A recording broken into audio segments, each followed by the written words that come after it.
నిజంగా సినిమా అరుపులే అరుపులు, మామూలు అరుపులు కాదు, చాలా బాగా తీశారు. అయినా అదేం తీయటం అండి, ఒక్క సీక్వెన్స్ కాదు కదా, ఒక్క షాట్ కూడా సరిగ్గా లేదు. భలే తీశారు భయ్య, నోటెంట మాట కూడా రాలేదు. నీరసంతో రొటీన్ రాడ్ కొట్టుడు చూడలేక సత్యం థియేటర్లో. ఒక్క పక్క మనోజ్ బేస్ వాయిస్ తరిస్తే భైరవం అని బీజిఎంతో బ్యాక్గ్రౌండ్తో ఇంకో అరుపులే అరుపులు తప్ప ఏమీ లేదు. ఇది గరుడన్ మూవీకి రీమేక్. ఆ సినిమా నేనైతే చూడలేదు.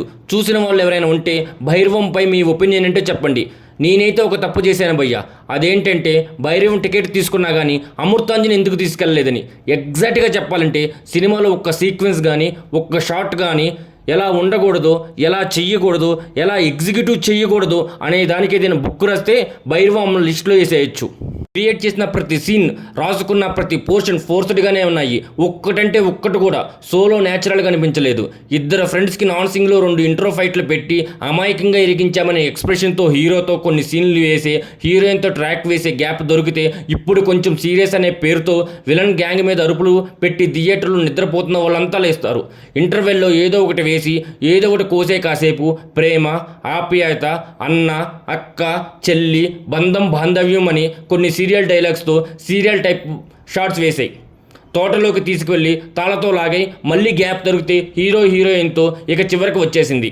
కాబట్టి మళ్ళీ అమాయకంగా శాల్తీలు లేపాయి. అందరూ పడుకొని ఉంటారు. అప్పటికి గట్టిగా అరుస్తూ చూసిన వాళ్ళందరినీ సీట్లో నుంచి లేపి లిటరల్ ఇదేం ఎక్స్పీరియన్స్ థియేటర్లో. రౌడీల్ని మనుషులు అనుకుంటున్నారా, సిమెంట్ బస్తాలు అనుకున్నారో? ఏదో సిమెంట్ బస్తాలు విసిరేసినట్లు 10 బస్తాలు బాడీ మీద వేసినట్లు మోస్తున్నట్లు ఆ రాడ్డు కొట్టుడు ఏంటో నాకైతే అర్థం కావట్లేదు. యాక్షన్ సీన్స్ ఏంటో పర్ఫెక్షన్గా సినిమా అంతా అక్కర్లేదు, బట్ అట్లీస్ట్ ఒక సీక్వెన్స్ కూడా లేకపోతే ఎలా? Performance wise Manoj and Nara Rohit acting పర్లేదు. రోహిత్ వరకు అయితే అక్కడక్కడ ఎనర్జీ లేక యాక్టింగ్ చేసిన ఫీలింగ్. మనోజ్ ఏమో బేస్ వాయిస్తో ఇరిటేట్ చేశారు. నార్మల్గా చెప్పినట్లేదు, బలవంతంగా ఒత్తి పెట్టి చెప్పినట్లు ఉన్నాయి కొన్ని చోట్ల. ఇక శ్రీనివాస్ అయితే ఏదో అమాయకంగా ఇరుక్కున్నాం అన్నట్లు యాక్టింగ్ పేరుతో ప్యూర్ ఆర్టిఫిషియల్గా ప్రాజెక్ట్ చేశారు. అతిథి ఏమో నార్మల్ సీన్ అయినా సరే, సీరియస్ సీన్ అయినా సరే ఎంతో కొంత నవ్వుతూనే చేస్తున్నారు. అంత నవ్వు తెప్పించేది ఏం చూశారో మరి. బీజిఎం అయితే మోగుతూనే ఉంది. సాంగ్స్ అయితే స్వాహా, ఎందుకు వస్తాయో తెలియదు. అసలు ఎందుకు ఉన్నాయనేది ఫస్ట్ క్వశ్చన్ మార్క్. ఇద్దరు ఫ్రెండ్స్ తోడుగా తమ్ముడు, వీళ్ళ స్టోరీలో హీరోయిన్ రొమాన్స్ ఏంటో. ఫైనల్లీ ఈ భైరవం మూవీ మీకు ఎలా ఉందో కామెంట్స్ రూపంలో చెప్పండి.